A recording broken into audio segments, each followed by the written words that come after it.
श्री स्वामी समर्थ, श्री स्वामी समर्थ, श्री स्वामी समर्थ। नमस्कार, श्री स्वामी समर्थ। आजच्या व्हिडिओमध्ये आपण माता लक्ष्मीला प्रसन्न करण्यासाठी कोणत्या वस्तूंची खरेदी करायची आहे हे आपण आज बघणार आहोत। जे लोक अक्षय तृतीयेला सोनं खरेदी करू शकत नसेल यांनी या गोष्टींची खरेदी अवश्य करावी। आपल्या जीवनात देवाच्या कृपादृष्टीचा कोणताही क्षय पडू नये आणि आपल्यावर देवाची मर्जी अखंड अक्षय राहावी यासाठी साजरी केली जाते ती अक्षय तृतीया। यंदा अक्षय तृतीया 30 एप्रिल 2025 रोजी आनंदात साजरी केली जाईल। या दिवशी केलेलं दान किंवा केलेली खरेदी अक्षय टिकते असे पुराण ग्रंथात सांगितलं गेल्यामुळे 3.5 मुहूर्तांपैकी एक मुहूर्त असणाऱ्या अक्षय तृतीयेला दान आणि खरेदीची मोठी परंपरा आहे। अक्षय तृतीयेला सोनं चांदी खरेदी करण्याची परंपरा आहे। ही खरेदी घराची भरभराट करणारी असल्याने सोन्याच्या दुकानात मोठ्या रांगा पाहायला मिळतात। मात्र परिस्थिती नसेल तर काही जण सोनं खरेदी करू शकत नाहीत।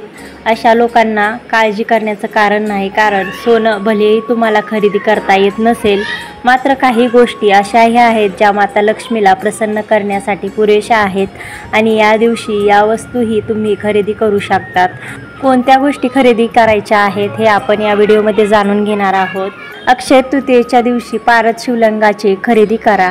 पारद शिवलिंग घरात ठेवणे खूप शुभ मानले जाते, म्हणूनच अक्षय तृतीयेच्या दिवशी तुम्हाला सोने खरेदी करता येत नसेल तर पारद शिवलिंग अवश्य घेऊन या आणि त्याची विधीपूर्वक पूजा करा। पारद शिवलिंगाचे पूजन केल्याने भगवान शंकराचा आशीर्वाद प्राप्त होतो।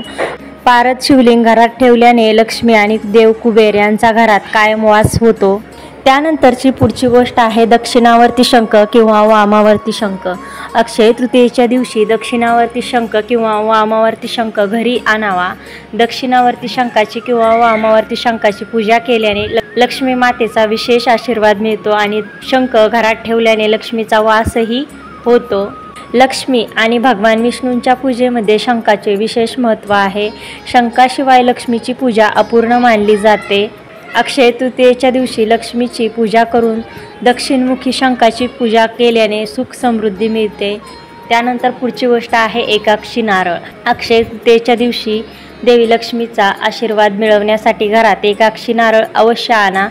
मान्यतेनुसार देवी लक्ष्मीची कृपा अशा लोकांवर सदैव राहते ज्यांच्याकडे एकाक्षी नारळ असतो आणि त्यांच्या जीवनात कोणतीही आर्थिक समस्या येत नाही। त्यानंतर पुढची वस्तू आहे लक्ष्मी आणि गणेशाची मूर्ती। गणपती आणि लक्ष्मी मातेची मूर्ती खरेदी करणं शुभ मानलं जातं। या दिवशी देवांसाठी कपडे खरेदी करणे देखील शुभ मानले जाते। शंख आणि रुद्राक्षांची माळ, शंख आणि रुद्राक्ष हे शुभ प्रतीक मानले जाते। या दिवशी शंख खरेदी करून त्याची पूजा केल्याने घरात धनधान्यामध्ये वाढ होते आणि देवी लक्ष्मी आणि भगवान विष्णूंची कृपा कायम राहते। लक्ष्मी आणि गणेशाची मूर्ती खरेदी करण्यासाठी अक्षय तृतीया ही तिथी सर्वोत्तम तिथी मानली जाते। या दिवशी लक्ष्मी आणि गणपतीच्या आगमनाने घरात सुख समृद्धी वाढते। त्यानंतर पुढची गोष्ट आहे अन्नपूर्णा मातेची मूर्ती। अन्नपूर्णा मातेची मूर्ती खरेदी केल्यामुळे वास्तूवर अखंड कृपा राहते। घरात सुख समाधान शांती नांदते। लक्ष्मी देवीची कृपादृष्टी आपल्यावर नेहमी राहते। अन्नपूर्णा मातेची कृपादृष्टी नेहमी आपल्यावर राहते। अन्नाचा कधीच तुटवडा भासत नाही। अन्नपूर्णा मातेला अन्न, सौभाग्य आणि संपत्तीची देवी मानली गेली आहे। देवी अन्नपूर्णेच्या मूर्तीची खरेदी केल्यास घरात सुख समृद्धी येते। त्यानंतर पुढची गोष्ट आहे श्रीयंत्र। माता लक्ष्मीची उपासना श्रीयंत्राशिवाय अपूर्ण आहे। भगवान विष्णू आणि माता लक्ष्मीचे आसन हे श्रीयंत्र आहे। अक्षय तृतीयेच्या दिवशी श्रीयंत्र अवश्य खरेदी करावे। श्रीयंत्र हा देवी लक्ष्मीचा अंश आहे, त्यात महालक्ष्मी वास करते। श्रीयंत्र ज्या ठिकाणी ठेवलं जातं तेथील वातावरण पवित्र आणि शुद्ध होते। यामुळे देवी लक्ष्मीच्या आगमनात कोणताही अडथळा येत नाही। त्यामुळे घरामध्ये श्रीयंत्राची स्थापना करणे फायदेशीर मानले जाते। त्यानंतर पुढची गोष्ट आहे पिवळ्या कवड्या। पिवळ्या कवड्या माता लक्ष्मीला प्रिय आहेत। पिवळ्या कवड्याला धन आणि लक्ष्मीचे प्रतीक मानलं जातं। लक्ष्मी मातेच्या पूजेच्या वेळी पिवळ्या कवड्यांचा अवश्य समावेश करावा। पूजे झाल्यानंतर 11 किंवा 21 कवड्या तिजोरीत ठेवाव्या।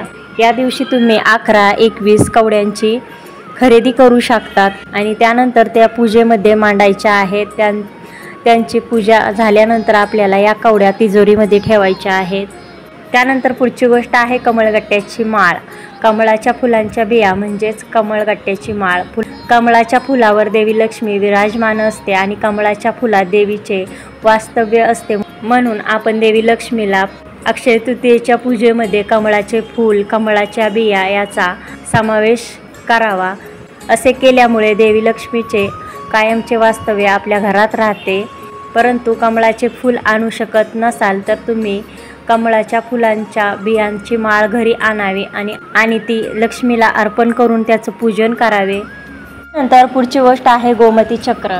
गोमती चक्र तिजोरी आणि गल्ल्यात ठेवल्यास उत्पन्न वाढते. गोमती चक्र देवघरात देवी लक्ष्मीच्या चरणाजवळ ठेवून पूजा केल्यास धनलाभाचे योग जुळून येतात. अक्षय तृतीयेच्या दिवशी 11-21 गोमती चक्र अवश्य खरेदी करावे आणि त्यानंतर गोमती चक्र देवघरात लक्ष्मी देवीच्या चरणाजवळ ठेवून पूजा करावी. असे केल्यामुळे धनलाभाचे योग जुळून येतात. घरात कासव ठेवणे शुभ मानले गेले आहे. प्रभू विष्णूंचा एक रूप कासव होता. विष्णूंनी कासवाचे रूप धारण करून समुद्र मंथन दरम्यान मंदारचल पर्वत आपल्या कवचावर सांभाळले होते. जेथे कासव असतं तिथे लक्ष्मीचा वास असतो असं देखील म्हटलं जातं. देवघरात कासव ठेवणे शुभ मानले गेले आहे. म्हणून अक्षय तृतीयेच्या दिवशी तुम्ही कासवही खरेदी करू शकता. त्यानंतर पुढची गोष्ट आहे झाडू. झाडू हे देवी लक्ष्मीचं रूप मानलं जातं. झाडूमुळे घरात आर्थिक भरभराट होते. त्यामुळे अक्षय तृतीयेच्या दिवशी झाडू खरेदी केल्याने घरात सकारात्मक ऊर्जा येते आणि घरात लक्ष्मीचा वास राहतो. त्यानंतर पुढची गोष्ट आहे मीठ. अक्षय तृतीयेच्या दिवशी मीठ खरेदी करावे. मीठ हा लक्ष्मीचा भाऊ मानला जातो. तोही समुद्र मंथनात तिच्या पाठोपाठ बाहेर आला होता. मीठ हे संसाराचे सार आहे. ते नसेल तर आयुष्य अळणी होईल. मीठ ही निसर्गाने दिलेली भेट आहे. अक्षय तृतीयेच्या पूजेमध्ये खडे मीठ किंवा साधे मीठ वाटीत घेऊन त्याला हात जोडून नमस्कार करावा. त्याला लक्ष्मीचा भाऊ मानून पूजा करावी. मिठाची पूजा केल्यामुळे घरातील अलक्ष्मी दूर होते आणि लक्ष्मी नांदते. आपल्या घरात सकारात्मक ऊर्जा निर्माण होते. मिठाची पूजा केल्यामुळे घरात सुख, समृद्धी आणि शांती नांदते. त्यानंतर पुढची गोष्ट आहे चांदीच्या वस्तू. अक्षय तृतीयेच्या दिवशी चांदीच्या धातूच्या वस्तू खरेदी करण्याची परंपरा वर्षानुवर्षे सुरू आहे. या दिवशी लक्ष्मी, गणेश आणि भगवान कुबेर यांच्या चांदीच्या मूर्ती, नाणी इत्यादी खरेदी करू शकतात. या दिवशी चांदीच्या नाण्यांची खरेदी करून पूजा करावी. यानंतर पुढची गोष्ट आहे नवीन भांडी. या दिवशी घरातील तुटलेली भांडी काढून टाकावीत आणि त्यांच्या जागी नवीन भांडी खरेदी करणे शुभ मानले जाते. अक्षय तृतीयेच्या मुहूर्तावर पितळेची भांडी खरेदी करणे अत्यंत शुभ मानले जाते. कारण देवी लक्ष्मीचा पितळाच्या भांड्यांमध्ये वास असतो असं सांगितलं जातं. मात्र अक्षय तृतीयेच्या दिवशी ॲल्युमिनियम आणि लोखंडी भांडी खरेदी करू नका. अक्षय तृतीयेच्या दिवशी नवीन घरात प्रवेश करण्यापूर्वी आपण तांबे, पितळ आणि चांदीची भांडी खरेदी करू शकतात, ज्यामध्ये पाणी किंवा अन्न भरले जातील. सोन्या चांदीची नाणी तसेच सोन्याचे दागिने या दिवशी खरेदी करणे शुभ असते. अक्षय तृतीयेच्या दिवशी माठ खरेदी करणं शुभ मानलं जातं. या दिवशी नवीन मातीच्या भांड्याची पूजा करून त्यात पिण्यासाठी पाणी भरण्याची प्राचीन परंपरा आहे. अक्षय तृतीयेच्या दिवशी नवीन माठ खरेदी करून त्याची पूजा केली जाते, कारण हे मातीचे भांडे कलशाचे प्रतीक मानले जाते, ज्यामध्ये 33 कोटी देवदेवतांचा वास असतो. ज्या घरात कलशाची पूजा केली जाते त्या घरात सुख, समृद्धी आणि शांती सदैव राहते. या दिवशी तुम्ही फोन, लॅपटॉप, रेफ्रिजरेटर, मायक्रोवेव्ह इत्यादी उपकरणे देखील खरेदी करू शकतात. अक्षय तृतीयेच्या दिवशी भगवान विष्णू आणि माता लक्ष्मीच्या फोटोचीही तुम्ही खरेदी करू शकतात. ज्या घरात भगवान विष्णूंची पूजा केली जाते त्या घरात माता लक्ष्मीचा वास असतो. तसेच या दिवशी तुम्ही गजांत लक्ष्मीची खरेदी करून त्याची स्थापना करू शकतात. तसेच अक्षय तृतीयेला जवस खरेदी करू शकतात. जवस खरेदी करून दान केल्यामुळे सर्व पापांपासून मुक्ती मिळते. शास्त्रात जवस हे कणक म्हणजेच सोन्याच्या बरोबरीने मानले जाते. त्यामुळे जवस खरेदी करून दान केल्यामुळे घरात सुख, समृद्धी येते. अक्षय तृतीयेच्या दिवशी भगवान विष्णूंना जवस अर्पण करावे आणि त्यानंतर ते जवस एखाद्या लाल कपड्यामध्ये बांधून आपल्या तिजोरीत ठेवावे.